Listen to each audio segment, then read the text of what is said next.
I'm going to talk about the third trimester today and what to expect in this last stage of pregnancy. Experiencing a fully grown belly and an anxious wait till the baby is born. These 3 months feel like forever. So let's see today what to expect from your body in these final few weeks.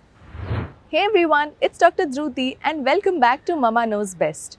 I am a first time mom myself and on this channel I am sharing all my experience on pregnancy and the best practices of baby care that I have learned along the way. With that, let's dive right into today's video.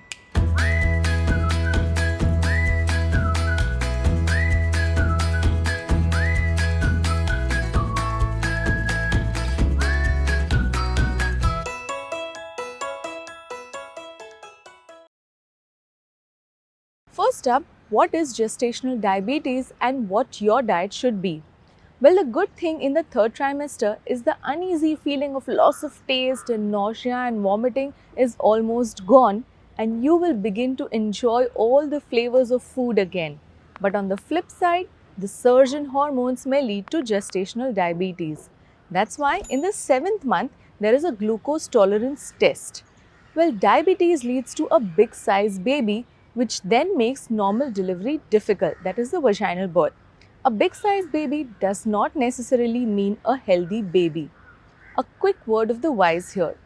See, irrespective of what the results of this glucose test are, you should cut down on eating processed food now.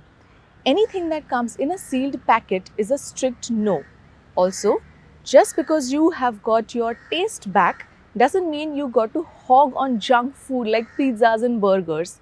Also, be very careful of ingesting any street food or uncooked food because, particularly in the last trimester, if you get a stomach ache due to the upset stomach, you will not be able to differentiate between a uterine cramping or just an upset stomach in general. You can watch my video on pregnancy diet in case you need new recipes to fulfill your cravings without worrying about going high on your sugar or low on nutrients. Now moving on to other symptoms like breathlessness. Well, breathlessness is very common because your uterus is much bigger now and that puts a pressure onto your lungs.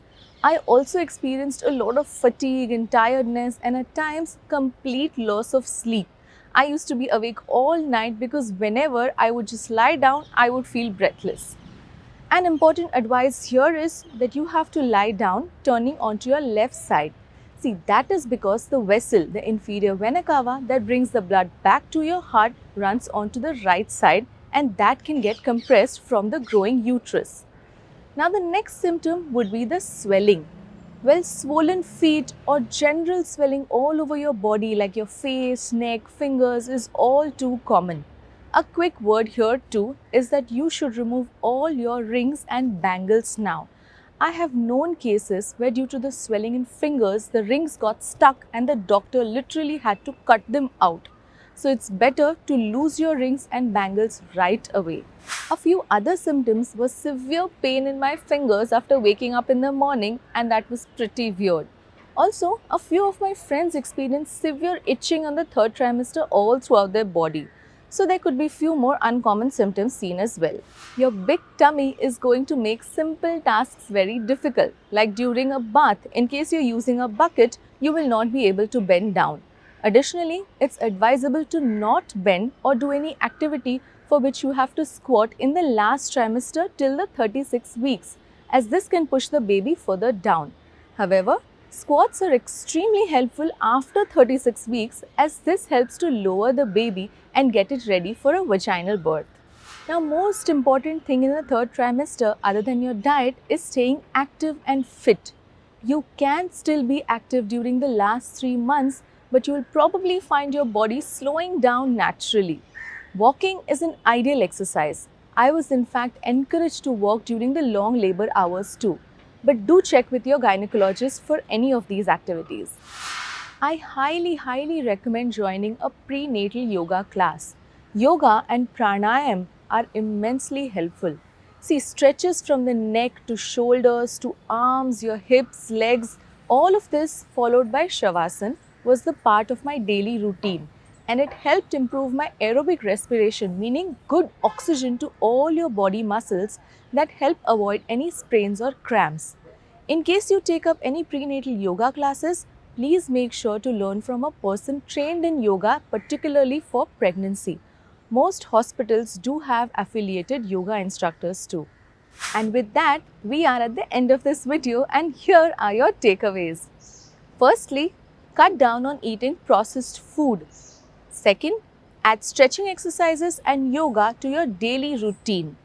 Third, remove your finger rings and bangles as they will get stuck due to the swelling in fingers. In the next video, let's see what to expect at the doctors in the final third trimester. Until then, my advice would be to not think about delivery or the labor. You will forget the pain the moment you see your baby's face. Just stay positive and stay strong. Namaste.